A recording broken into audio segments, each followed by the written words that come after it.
तो पाएंगे कि भारतीय भूमि ने अब तक कई युद्ध देखे। इनमें से कुछ युद्ध बाहरी आक्रांताओं को खदेड़ने के लिए लड़े गए, कुछ साम्राज्य विस्तार के लिए, तो कुछ मातृभूमि की रक्षा के लिए लड़े गए। लेकिन इनमें से एक युद्ध ऐसा था जो अपनी आन बान शान और अपने आत्मसम्मान को बचाने के लिए लड़ा गया था। इस युद्ध का नाम है हल्दी घाटी का युद्ध, the battle of Haldi Ghati.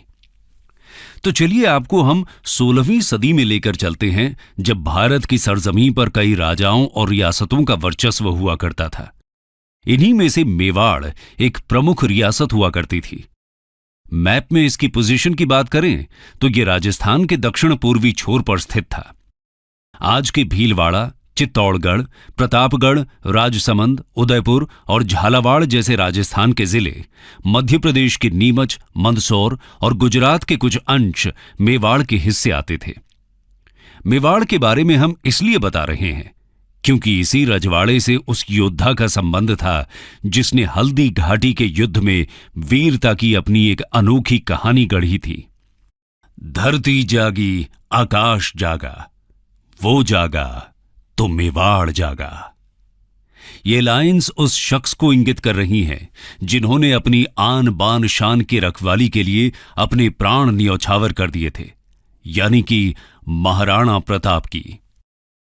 दोस्तों, हल्दी घाटी का युद्ध कब, कहां और किन वजहों से लड़ा गया था, इन सभी सवालों के जवाब तलाशने से पहले हम महाराणा प्रताप की एक छोटी सी जीवनी को देख लेते हैं। Early life of Maharana Pratap.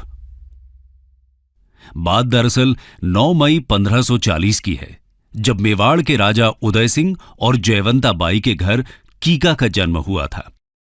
कीका Uday Singh का सबसे बड़ा बेटा था। अब आप यहां सोच रहे होंगे कि आखिर ये कीका कौन है, तो हम आपको बताते चलें कि महाराणा प्रताप को ही बचपन में कीका कहकर बुलाया जाता था। दरअसल महाराणा प्रताप का बचपन भील समुदाय के साथ बीता था। भील समुदाय के बच्चों के साथ ही वे खेले कूदे, बड़े हुए और युद्ध कला सीखी। भील समुदाय के लोग अपने पुत्र को कीका कहकर पुकारते थे, इसलिए भील महाराणा प्रताप को भी कीका नाम से ही बुलाते थे। तब दक्षिणी पश्चिमी मेवाड़ में यह शब्द बेहद चलन में था। स्थानीय भाषा में आज भी यह शब्द छोटे बच्चे का सूचक है। कीका धीरे धीरे बड़े होने लगे और बड़े होकर महाराणा प्रताप के रूप में जाने लगे। समय आया मेवाड़ की गद्दी संभालने का।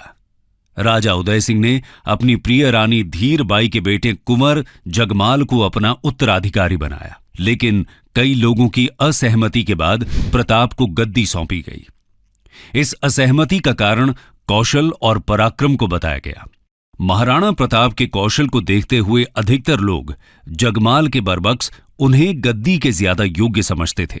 लिहाजा 28 फरवरी 1572 का वो दिन था जब 32 साल की आयु में महाराणा प्रताप का राज्याभिषेक हुआ। दोस्तों, ये वो दौर था जब भारत में मुगलिया प्रभाव बढ़ रहा था। तब सम्राट अकबर के हाथों में मुगल सल्तनत की बागडोर थी। अकबर ने तब तक देश के कई हिस्सों को अपने कब्जे में ले लिया था और जिन रियासतों और इलाकों को वो कब्जा नहीं पाए, उन्हें पाने के लिए उन्होंने एड़ी चोटी का जोर लगा दिया था। ऐसे में अब हमें मेवाड़ की तरफ बढ़ते मुगलिया कदमों के कारण और उसके प्रभाव को भी देख लेना चाहिए। तो आइए दोस्तों, बढ़ते हैं अगले पहलू की तरफ। मेवाड़ वर्सेस मुगल्स। मेवाड़ ही एक ऐसी रियासत थी जिसको अकबर अपने अधीन नहीं कर पाए थे। गौरतलब है कि चित्तौड़, बदनौर, शाहपुरा और रायला आदि जैसे मेवाड़ से सटे इलाके मुगलिया हाथों में जाने लगे थे। मेवाड़ को भी अपने कब्जे में लेने की अकबर की लालसा दिनों दिन बढ़ती ही जा रही थी। अब यहां मन में यह सवाल कौंधता है कि आखिर मेवाड़ में ऐसी क्या खासियत थी जिसकी वजह से अकबर किसी भी हाल में मेवाड़ को अपने हिस्से में शामिल करना चाहते थे। इसकी दो प्रमुख वजहें रहीं। पहली, अकबर की साम्राज्यवादी नीति। इसके तहत अकबर अपने साम्राज्य और सेना को मजबूत करने के लिए राजपूत राज्यों को मुगल नियंत्रण में लाना चाहते थे। इसके लिए अकबर ने कई हथकंडे अपनाए। कुछ राज्यों को संधि के जरिए अपने साम्राज्य में मिलाया, कुछ ने खुद ही अकबर की संप्रभुता स्वीकारी, तो कुछ राज्यों के साथ अकबर ने वैवाहिक संबंध बनाए। दूसरी वजह है अकबर के लिए मेवाड़ की रणनीतिक महत्ता। दरअसल दिल्ली और आगरा से गुजरात के बंदरगाहों तक और मालवा से दक्कन तक के लिए ट्रेड, कॉमर्स और मिलिट्री कैंपेन रूट्स मेवाड़ के रास्ते ही होकर गुजरते थे।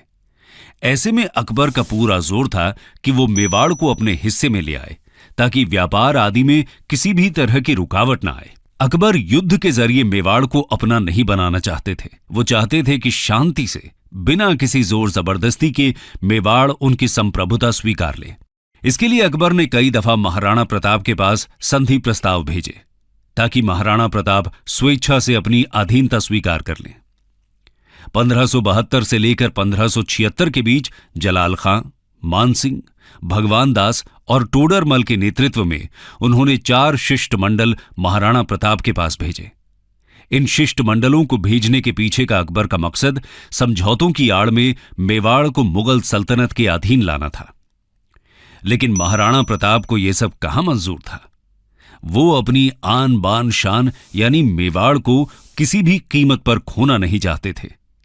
फिर क्या था, वे अकबर के हर एक प्रयास पर पानी फेरते रहे। अकबर के साथ किसी भी संधि में रुचि नहीं दिखाई। लेकिन सीमावर्ती इलाकों के मुगल साम्राज्य में शामिल होने से मेवाड़ की आर्थिक और राजनीतिक स्थिति धीरे धीरे चरमराने लगी थी। महाराणा प्रताप से जुड़े कई लोग अकबर से जा मिले। सत्ता छिन जाने के विरोध में महाराणा प्रताप के भाई जगमाल भी अकबर के खेमे में चले गए। इन सब का फायदा उठाते हुए अकबर ने प्रताप के सामने 2 विकल्प छोड़े। पहला तो ये कि वो अकबर की अधीनता को स्वीकार कर लें और अपना जीवन खुशी खुशी बिताएं। दूसरा ये कि अपना स्वतंत्र अस्तित्व चुनें। दूसरे विकल्प को चुनने में कठिनाइयां अपार थीं, लेकिन महाराणा प्रताप को किसी की अधीनता किसी भी कीमत पर स्वीकार नहीं थी। लिहाजा उन्होंने दूसरे विकल्प संघर्ष को चुना और इन सब का परिणाम था हल्दी घाटी की लड़ाई। लिहाजा ऐसे में हमें यह देखना होगा कि आखिर ये युद्ध किस प्रकार लड़ा गया, मुगल और प्रताप की सेना की क्या कुछ स्थिति थी आदि आदि। तो आइए बढ़ते हैं हल्दी घाटी के युद्ध की तरफ। The beginning of battle. गौरतलब है कि अकबर के तमाम प्रयासों के बावजूद प्रताप ने अकबर की अधीनता को नहीं स्वीकारा। लिहाजा अकबर ने मेवाड़ पर आक्रमण के आदेश दे दिए थे। राजस्थान के राजसमंद जिले में एक कस्बाई गांव है खमनोर। इस गांव के पास एक मैदान में मुगल सेना का प्रताप के साथ युद्ध हुआ। यह युद्ध एक संकरे पहाड़ी दर्रे से खमनोर के मैदान में बनास नदी तक लड़ा गया था। खमनोर से बलीचा गांव तक 6 किलोमीटर में फैला ये रण क्षेत्र हल्दी घाटी के नाम से जाना पहचाना गया। आपको बता दें कि यहां की मिट्टी का रंग हल्दी के जैसा पीला होने की वजह से इस घाटी का नाम हल्दी घाटी पड़ा है। दोस्तों, अब यहां सवाल है कि आखिर इस युद्ध में कौन कौन शामिल हुए थे। तो आइए इसके बारे में भी आपको थोड़ी जानकारी दे देते हैं। महाराणा प्रताप ने अपने घुड़सवार सैनिकों और भील समुदाय के धनुर्धरों को युद्ध के मैदान में उतारा था। इसमें प्रताप के हरावल का नेतृत्व अफगान के हकीम खां सूरी ने संभाला था। अब आप लोग यहां सोच रहे होंगे कि आखिर ये हरावल क्या होता है। तो आपको बताते चलें कि सेना के सबसे आगे वाले दस्ते अथवा टुकड़ी को हरावल कहा जाता है। वहीं मानसिंह कछवाहा मुगल सेना के हरावल का नेतृत्व कर रहे थे। महाराणा प्रताप की सेना में भील नेता राणा पूंजा भील के अलावा भामाशाह और उनके भाई ताराचंद, ग्वालियर के राजा रामशाह तोमर और उनके बेटे रामदास बदनौर, भीम सिंह डोडिया, झाला मान सिंह, झाला बीदा, बच्छावत और जयमल मेहता आदि जैसे योद्धा शामिल थे। वहीं जगन्नाथ कछवाहा, माधो सिंह कछवाहा, सैयद हाशिम, राणा प्रताप के भाई जगमाल, शक्ति सिंह और सगर, बहलोल खान आदि मुगल सेना में शामिल थे। बदायूनी इस युद्ध में मुगल सेना की तरफ से लड़ रहे थे। आगे जाकर मुंतखब उत तवारीख में बदायूनी ने हल्दी घाटी के युद्ध का वर्णन किया था। इस युद्ध में हाथियों और घोड़ों को भी उतारा गया था। महाराणा प्रताप के प्रतापी घोड़े का नाम था चेतक। यह वही घोड़ा था जिसने अपने मालिक को बचाने के लिए खुद के प्राण न्यौछावर कर दिए थे। दूसरी तरफ हल्दी घाटी के युद्ध में मानसिंह के हाथी का नाम मर्दाना और अकबर के हाथी का नाम हवाई था। गजमुक्ता, गजराज और रनमदार कुछ अन्य हाथी थे। ये तो रही दोनों सेनाओं की बात।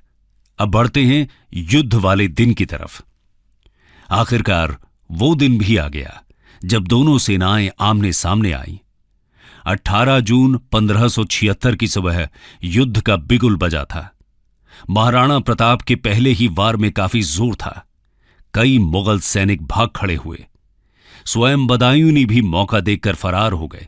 स्थिति को देखते हुए मुगलों की आरक्षित फौज के प्रभारी मेहत्तर खां ने यह अफवाह फैला दी कि बादशाह अकबर स्वयं शाही सेना लेकर युद्ध में आ रहे हैं। फिर क्या था, अकबर के सहयोग की बात सुनकर मुगल सेना में थोड़ी हिम्मत बंधी। इसके बाद दोनों सेनाएं बनास नदी के किनारे रक्तताल के मैदान में भिड़ी। इस युद्ध का भी वही नतीजा निकला। मुगल सेना फिर से बिखर गई। मानसिंह ने जैसे तैसे अपनी सेना को इकट्ठा किया। फिर दोनों सेनाएं हाथी युद्ध में भिड़ी। इसे हाथी युद्ध इसीलिए कहा गया क्योंकि इसमें हाथियों के दस्ते को भी युद्ध में उतारा गया था। मुगल सेना की तरफ से तीरों और गोलों की बौछार होने लगी। प्रताप के खेमे में निराशा छाने लगी। तब महाराणा ने अपने 2 हाथियों लूना और रामप्रसाद को युद्ध में उतारा। प्रताप की सेना में खांडेराव और चक्रवात जैसे हाथी भी थे। मुगल सेना की तरफ से गजमुक्ता, गजराज और रनमदार जैसे हाथी उतारे गए। दोनों खेमे के हाथियों में खूनी संघर्ष हुआ। महाराणा प्रताप की सेना के हाथी कमतर साबित हुए। लूना और रामप्रसाद को मुगल सेना ने अपने कब्जे में ले लिया। मानसिंह को मारकर युद्ध में वापसी करने की महाराणा प्रताप की आखिरी कोशिश भी नाकाम रही। महाराणा प्रताप अपने साथियों रामशाह, ताराचंद, राणा पूंजा, हकीम सूर के साथ दुश्मन के खेमे को चीरते हुए मानसिंह के हाथी तक पहुंचे। मानसिंह अपने हाथी मर्दाना पर बैठे थे, जबकि प्रताप अपने घोड़े चेतक पर। चेतक ने मानसिंह के हाथी पर अपना पैर रखा और प्रताप ने अपने भाले से मानसिंह पर वार किया, पर यह वार सफल नहीं हुआ। मानसिंह बच निकले, लेकिन इन सब में चेतक का एक पैर जख्मी हो गया था। अब महाराणा की हार तय नजर आने लगी थी। युद्ध में प्रताप के जीवन को संकट में देखकर प्रताप की सेना के एक योद्धा झालाबीदा ने प्रताप का मुकुट धारण कर युद्ध किया। यह खास मुकुट था। इसमें राजसी छतरी लगी हुई थी। इस मुकुट से महाराणा आसानी से पहचान में आ जाते थे। झालाबीदा के इस मुकुट को पहनने से मुगल सैनिक महाराणा की बजाय उन्हें निशाना बनाने लगे। महाराणा को समझा बुझाकर जंग के मैदान से दूर भेजा गया और बीदा प्रताप की जान बचाते बचाते हल्दी घाटी में वीर गति को प्राप्त हुए। आखिरकार राणा को मैदान छोड़कर जाना पड़ा। वो अपने जख्मी घोड़े के साथ पहाड़ी की तरफ निकल लिए, लेकिन ज्यादा दूर नहीं जा सके। चेतक जख्मी हो चुका था। अपने मालिक को सुरक्षित जगह पर पहुंचाकर चेतक ने अपने प्राण त्याग दिए। बलीचा नामक जगह पर महाराणा प्रताप ने अपने इस प्यारे घोड़े का अंतिम संस्कार किया और उसे श्रद्धांजलि दी। बलीचा में आज भी चेतक की समाधि बनी हुई है। लेकिन यहां अभी भी यह सवाल बना हुआ है कि आखिर इस युद्ध का परिणाम क्या था। तो आइए आपको ले चलते हैं हल्दी घाटी के युद्ध के परिणाम की तरफ। Who was the winner? गौरतलब है कि हल्दी घाटी के युद्ध का कोई परिणाम नहीं निकल पाया था। इसकी वजह यह थी कि अकबर महाराणा प्रताप को जिंदा अथवा मुर्दा पकड़ने में कामयाब नहीं हो पाए थे। हालांकि उन्होंने मेवाड़ के कई हिस्सों पर अपना कब्जा कर लिया था। गोगुंदा का किला, जो महाराणा प्रताप का बेस हुआ करता था, उस पर भी मुगल सेना ने कब्जा कर लिया था। लेकिन इस कहानी का यहीं पर अंत नहीं होता। इस युद्ध के बाद महाराणा प्रताप अरावली की पहाड़ियों में चले जाते हैं और वहीं से अपने मिशन को अंजाम देने लगे थे। ये वही समय था जिसने एक काफी फेमस प्रसंग को जन्म दिया कि महाराणा ने जंगल में घास की रोटियां खाई थी।